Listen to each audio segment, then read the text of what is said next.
Bom, pessoal, estamos aqui para mais uma videoaula. Na aula de hoje a gente vai estar falando sobre a lei de Coulomb, no nosso material aí, página 16. Tá? Então, nessa aula a gente aprende a calcular a força de interação eletrostática entre duas ou mais partículas eletrizadas. Então vamos lá ver do que se trata essa lei. Bom, primeiro a gente já aprendeu, nós já vimos aí, que quando a gente tem cargas de mesmo sinal próximas umas das outras, elas vão se repelir, então aparece aqui uma força de repulsão, e quando a gente tem cargas de sinais opostos próximas uma da outra, a gente tem uma força de atração. Só que em nenhum momento a gente falou nada a respeito do cálculo dessa força, como determinar quanto que vale essa força, quer seja de atração ou de repulsão. Então é isso que a gente vai fazer nessa sessão. A gente vai aprender a determinar quanto que vale essa força de atração ou de repulsão, essa força de interação eletrostática entre duas ou mais cargas elétricas. E para isso, vamos considerar aqui dois corpos eletrizados com cargas Q1 e Q2, separados por uma determinada distância dele. Uma expressão que é muito comum de aparecer para a gente ali, pessoal, é carga pontual ou carga pontiforme. Esse termo vai aparecer quando as cargas tiverem dimensões desprezíveis se comparada com a distância entre elas. Tá? Então, quando as dimensões das cargas forem muito pequenas, forem muito menores do que a distância entre elas, as dimensões dessas cargas podem ser desprezadas e aí elas vão ser chamadas de cargas elétricas pontiformes ou cargas pontuais, que é a mesma coisa, né? Se refere a ponto, né? Despreza aí as dimensões. Então, estamos considerando aqui duas cargas Q1 e Q2, né, eletrizadas, que estão dois corpos com cargas Q1 e Q2, que se encontram a uma distância d um do outro. Quem analisou essa situação foi o cientista que deu o nome à lei, né, Charles Coulomb. Então, ele fazendo a análise dessa situação de duas cargas dois corpos eletrizados a uma distância d um do outro, ele constatou que a força de interação entre essas cargas, quer seja de atração ou de repulsão, ela era diretamente proporcional ao módulo do produto das cargas e inversamente proporcional ao quadrado da distância entre elas. Então, essa força ela é tanto maior quanto maior for o produto entre as cargas, Q1 vezes Q2, o módulo disso, né? E ela é tanto menor quanto maior for a distância entre as cargas. Então, à medida que a gente vai aumentando a distância entre elas, a força de interação também vai diminuindo. Então, essa é a análise que ele fez. E com essa análise, ele conseguiu escrever uma expressão matemática que nos permite calcular o valor dessa força, que é essa expressão aqui. Tá? Então, aqui eu tenho as duas partículas eletrizadas com carga Q1 e Q2. Podemos observar que nesse esquema está representada uma força de atração, né? A Q1 atrai Q2 e Q2 atrai Q1, lei da ação e reação. Então, se é uma força de atração, essas cargas só podem ter sinais opostos. Então, uma é positiva, a outra é negativa, que se encontram em uma distância d. Então, fazendo a análise lá nos seus estudos, o Coulomb ele chegou nessa expressão matemática aqui, olha. A força elétrica entre essas cargas, ela é diretamente proporcional ao produto, ao módulo do produto das cargas, Q1 vezes Q2, e inversamente proporcional ao quadrado da distância. Observem que aqui aparece a constante de proporcionalidade para fechar essa forma, que é o K. Esse K é chamado de constante eletrostática do meio. Em cada meio em que as cargas estiverem, o K tem um valor diferente. Ou constante de Coulomb, como a gente costuma encontrar por aí também. Tá? Então, com seus estudos, ele conseguiu chegar nessa expressão que nos permite determinar a força de interação eletrostática entre duas cargas quaisquer. É a constante do meio, que é a característica do meio que vai vir dada no problema, vezes Q1 vezes Q2, o módulo disso, né, o valor das cargas, que a gente pode ter carga negativa, então a gente vai trabalhar com o módulo, só com o valor, dividido pela distância entre elas elevada ao quadrado. E aí, como a gente vai trabalhar sempre no sistema internacional, a força vai vir dada em newtons, as cargas em coulombs, e aí muitas vezes elas aparecem em microcoulomb, a gente vai ter que transformar para coulomb. Lembrando que o microcoulomb é 10 a menos 6, é um submúltiplo do coulomb que a gente já viu lá atrás, né? A gente vai ter que fazer essa transformação.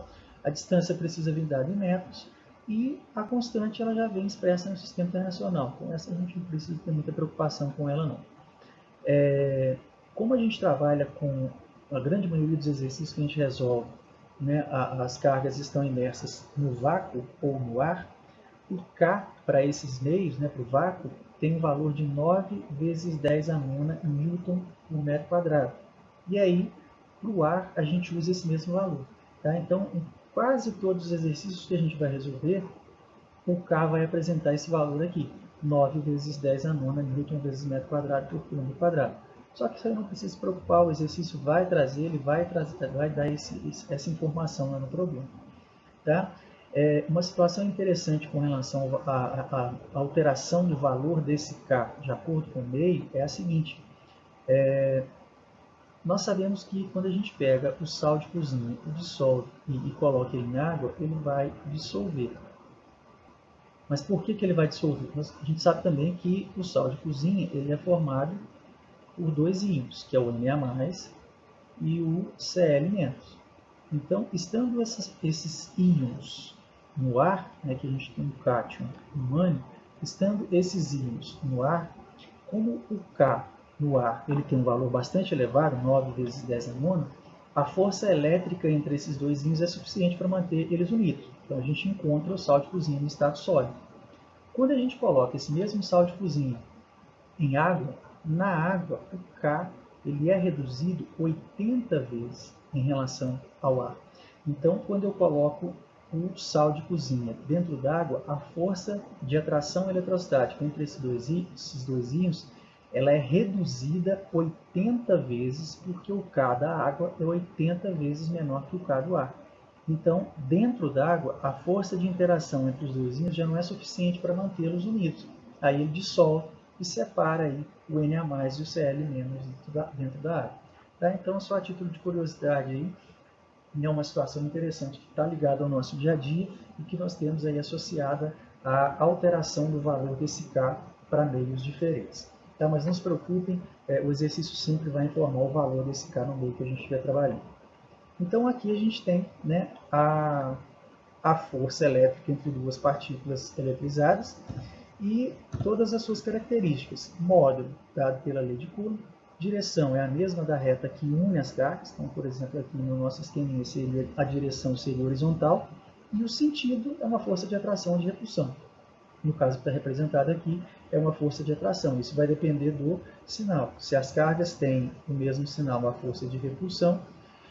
Se as cargas têm sinais opostos, a força de atração. Então, como se trata de uma grandeza vetorial, que é a força, a gente tem módulo, dada pela lei de Coulomb, direção mesmo da reta aqui nas cargas e sentido, que vai ser de atração ou de repulsão. Beleza? Então essa é a nossa lei de Coulomb que a gente vai estar utilizando nos nossos problemas para calcular a força de interação entre duas ou mais partículas. Seguindo no nosso material, na página 18, ele traz o gráfico dessa força. Como a gente viu ali agora pela lei de Coulomb, a força ela varia com o inverso do quadrado da distância. Então ela é diretamente proporcional, né, esse símbolo, esse alfazinho aí é o símbolo de proporcionalidade, é inversamente proporcional ao quadrado da distância. O que isso significa? Isso significa que, por exemplo, se eu tenho duas cargas que se encontram a uma distância d entre elas e elas, né, interagem com uma força F, se eu duplicar essa distância, como a distância está elevada ao quadrado aqui, 2 elevado ao quadrado, a força vai ficar 4 vezes menor. Seria esse ponto aqui. Ó. Deixa eu até mudar a cor aqui, porque já está tudo vermelho, né? Então aqui, se eu duplicar a distância, a força vai ficar 4 vezes menor. Se eu triplicar a distância, 3 ao quadrado, 9, a força vai ficar 9 vezes menor. Se eu quadruplicar a distância, 4 ao quadrado, 16, a força vai ficar 16 vezes menor. E assim sucessivamente, né? A força ela varia com o inverso do quadrado da distância. Se eu reduzo a distância à metade, a força fica 4 vezes maior. Tá? Porque se eu estou diminuindo a distância, eu estou aumentando a força. E como é metade, 2 ao quadrado e 4.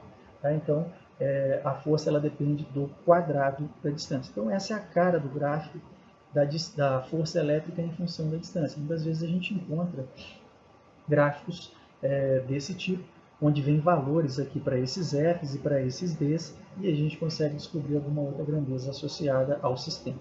Tá? Então esse é o gráfico que aparece na página 18. E em muitas situações a gente vai ter que descobrir a força elétrica resultante sobre uma carga.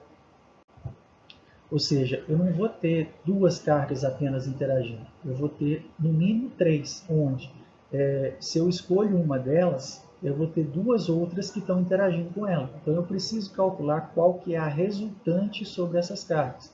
E aí, como se trata de grandezas vetoriais, a força é uma grandeza vetorial, a resultante desses vetores ela é dada por aqueles três casos que a gente aprende lá no primeiro ano. Né? Se tem a mesma direção e o mesmo sentido, a gente soma. Se tem a mesma direção e sentidos opostos, a gente subtrai, e se são perpendiculares entre si, a gente calcula pelo Teorema de Pitágoras. Então eu coloquei aqui, para a gente relembrar esses casos, eu coloquei os três aqui de novo. Então eu coloquei aqui a seguinte situação: a gente tem duas cargas Q1 e Q2, onde Q1 é positivo e Q2 é negativo, e nós vamos colocar entre essas duas cargas uma terceira carga chamada de Q minúsculo, tá? Positivo. Essa carga que a gente vai colocar aqui, ela é chamada de carga de prova ou carga teste. A gente vai falar muito desse termo daqui para frente, carga de prova ou carga teste. É uma carga que é usada para testar, para verificar ali a presença, no caso aqui, de força elétrica, né? Mas pode ser de campo elétrico, como a gente vai ver mais para frente também. Então, a gente está colocando uma terceira carga aqui no meio. Como essa carga está entre a Q1 e Q2, ela vai receber força elétrica, ela vai interagir com essas duas cargas ao mesmo tempo. Então ela vai receber uma força de Q1 e ela vai receber uma força de Q2. Se é de atração ou de repulsão, depende do sinal. Como a gente conhece os sinais aqui, olha, Q1 é positivo, nossa carga de prova também é positiva. Então ela se repele. Então sobre Q minúsculo, Qzinho, vai aparecer uma força F1 empurrando ela para a direita. Sobre a Q1, também aparece uma força de repulsão empurrando ela para a esquerda que a Qzinho está aplicando. Né? É ação e reação. Se a Q1 empurra a Qzinho para a direita, a Qzinho reage e empurra a Q1 para a esquerda. Só que a gente não vai ficar preocupado com essas forças sobre Q1 e Q2 aqui agora, porque a nossa análise está só aqui na carga de prova Qzinho. Tá? Então não vou preocupar com as forças que estão agindo em Q1 e Q2, mas elas existem, elas estão aí, elas só não estão sendo representadas porque o nosso foco, a nossa atenção é sobre a carga de prova. Então a Q1 está empurrando a Qzinho para a direita e, analisando Q2 e Qzinho, elas têm sinais opostos, então elas se atraem. Logo, sobre Qzinho vai aparecer uma força F2 puxando ela para a direita também. A Q2 puxa ela na sua direção. Então a gente pode observar que essas duas, sobre a nossa carga de prova, apareceram duas forças que têm a mesma direção e o mesmo sentido. A resultante dessas forças é dada pela soma. Né? Então, eu vou descobrir quanto que vale a F1 usando a lei de Coulomb. K vezes Q1 vezes Q dividido pela distância entre elas ao quadrado. Vou descobrir quanto que vale o Q2. K vezes Q2 vezes Q dividido pela distância entre elas ao quadrado, para depois eu fazer a soma. Tá? Então, se tem a mesma direção e o mesmo sentido, a resultante ou a força resultante é dada pela soma, sendo cada um desses F1 e F2 que apareceram aqui obtido pela lei de Coulomb, que a gente viu a expressão dela agora há pouquinho. Segundo caso, se elas têm sentidos opostos. Então, de novo, está aí Q1 e Q2, as duas positivas, só que agora a carga de prova que a gente vai colocar ali é negativa. Então, essa carga de prova ela vai receber uma força de atração das duas. A Q1 puxa a Q2 para a esquerda, a Q1 puxa a Qzinho para a esquerda e a Q2 puxa a Qzinho para a direita. Então aparece sobre a nossa carga de prova duas forças que estão na mesma direção, ambas estão na horizontal, mas elas apontam em sentidos opostos. O resultante de duas forças que estão na mesma direção, mas em sentidos opostos, é dado pela diferença entre elas. No caso aqui, a gente está tomando em módulo porque o sinal ele serve apenas para indicar se essa força resultante é para a direita ou para a esquerda, dependendo da orientação que a gente estiver utilizando. Então, muitas vezes a gente pede, os exercícios pedem apenas o módulo. Qual que é o módulo da força resultante? Então, o módulo é o módulo da diferença entre F1 e F2. Lembrando mais uma vez que esse F1 e F2, cada um deles é dado pela lei de Coulomb. Então eu tenho que calcular quanto que vale o F1 pela lei de Coulomb, quanto que vale o F2 pela lei de Coulomb para estar depois fazendo essa resultante. Tá? E o terceiro caso, que é quando as forças são perpendiculares entre si, elas formam um ângulo de 90 graus entre si. Então, de novo, está aí Q1 e Q2, Q1 negativo e Q2 positivo, a nossa carga de prova, a Q1 vai puxar ela para cima, né, porque elas têm sinais opostos, elas se atraem, a Q2 vai empurrar ela para a direita, porque elas são de mesmo sinal, elas se repelem. Então, aparecem ali duas forças perpendiculares entre si. E se a gente lembrar lá do primeiro ano, quando a gente tem duas forças que são perpendiculares entre si, a resultante delas é dada por essa regrinha, né? Uma regrinha do paralelogramo que a gente fala, só que nesse caso, essa força resultante que apareceu aí, ela é a hipotenusa de um desses triângulos retângulos que a gente tem aí. Olha. Se a gente tirar um desses triângulos, olha só o que acontece. Pegar aqui o triângulo formado por F2, FR, e se eu trouxer agora o F1 para cá, olha só o que vai acontecer. O nosso vetor resultante, a nossa força resultante, ela é a hipotenusa desse triângulo formado por F1 e F2, que são os dois catetos aí. Então, para um triângulo retângulo, a gente tem o teorema de Pitágoras que fala que o quadrado da hipotenusa é igual à soma do quadrado dos catetos, ou seja, quando as forças são perpendiculares entre si, a resultante delas vai ser obtida pelo teorema de Pitágoras, tá? Mais uma vez, cada uma dessas forças F1 e F2 obtidas pela lei de Coulomb. Então, esses são os três casos mais comuns, são os três casos que aparecem para a gente com mais frequência de cálculo de força resultante. É com eles que a gente vai estar trabalhando em quase que sua totalidade. Mas existem outros. Por exemplo, quando a gente tem essa situação aqui, olha, a força que Q1 vai aplicar sobre a carga de prova vai estar nessa direção, o F1. A força que Q2 vai aplicar está nessa direção, é o F2. São forças que não... esse conjunto, esse sistema de forças F1 e F2, eles não estão inseridos em nenhum dos três casos que a gente falou anteriormente. Eles formam aqui um ângulo θ entre si que não é de 90 graus. Né? Qualquer outro valor não seja 90 graus. Então não dá para a gente usar nenhum dos outros três casos que a gente já discutiu. Nesse caso, pessoal, existe uma fórmula para trabalhar. De novo, a gente usa aqui a regra do paralelogramo para calcular a força resultante. Graficamente ela está aí, olha. Mas para calcular o módulo dela, o valor dela, a forma que a gente usa é essa daqui. Tá? FR ao quadrado igual a F1 ao quadrado mais F2 ao quadrado mais 2F1 F2 vezes o cosseno θ, lei dos cossenos. É uma forma mais complicadinha de se trabalhar, né? Mas não se preocupe que ela não aparece com tanta frequência. Né? São poucos os exercícios que, se é que vão aparecer para a gente, situações onde a gente emprega essa fórmula aí.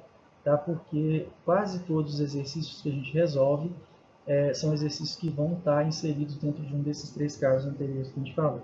Só estou apresentando aqui porque é uma forma que está aí no nosso material, na página 19, né? E se, porventura, a gente tiver uma situação de duas forças que formam, sei lá, um ângulo de 50 graus entre si, qual que é a resultante delas? A gente vai ter que calcular por essa forma aí. Mas, como eu disse, é algo que muito pouco aparece para a gente aí. E só para encerrar, aí eu nem coloquei o slide aqui, mas lá no nosso material, na página 20, ele coloca ainda uma última situação de força resultante que pode aparecer, que é quando a gente tem forças diferentes formando vários ângulos com os eixos x e y. Então a gente tem lá na página 20, três forças, F1, F2 e F3, cada uma formando um ângulo respectivo com o eixo x aí, né, alfa, beta e gama, ou com o eixo y. Nesse caso, o que a gente faz? A gente faz a decomposição de cada uma dessas forças, encontra a componente x e y de cada uma delas, como está aí na segunda imagem, né? F1x, F1y, F2x, F2y, F3x e F3y, e aí a gente aplica os três casos anteriores que a gente já viu. Aquelas que estão na mesma direção, no mesmo sentido, a gente soma, as que estão na mesma direção em sentidos opostos, a gente subtrai, e aquelas que são perpendiculares entre si, a gente aplica o teorema de Pitágoras. Então esse sistema aí, apesar de parecer ser complicado, ser complexo, não é, porque basta a gente calcular as componentes em relação aos eixos x e y, a gente vai conseguir depois, com essas componentes, aplicar aqueles três casos que a gente falou anteriormente. Tá? Então não é uma situação complicada. essa daqui, nessa forma da lei dos cossenos, é que pode aí para a gente trazer um pouco mais de problema. Às vezes a gente esquece a forma, né? Poderia trazer alguma situação mais complicada, mas como eu disse, a gente vai trabalhar muito pouco com ela. Ok? Então é isso, a parte de lei de Coulomb é isso daí. Depois a gente tem uma sequência de exercícios para resolver, para fixarmos melhor esses conceitos. Então é isso, por hoje é só. Um grande abraço e até a próxima.